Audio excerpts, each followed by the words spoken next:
Mein Vater hat einen Kamin gekauft und jetzt ratet mal, wer den 130 Kilo Boliden ins Haus tragen durfte. Genau, ich. Moin.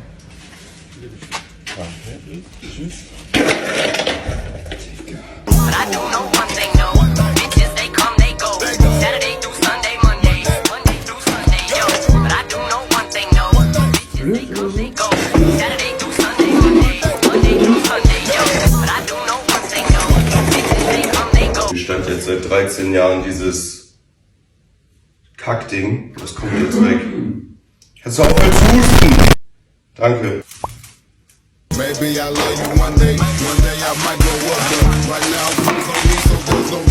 Junge, das ist einfach der Kratky Pro. Was macht das? Und jetzt? Attention. Keep this number for warranty processing. Oh, wilder Baking Oven, ey. Ein Stein. Okay.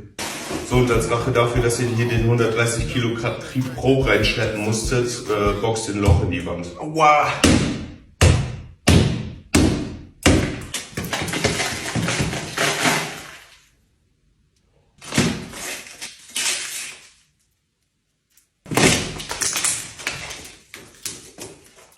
Da ist er ja.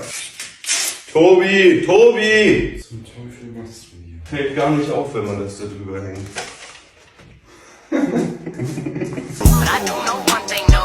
Dampfgabe mein Lachsfilet. Unser Lachsfilet. Meins. Wo ist meins? Was? So. Was mit deinem Riso?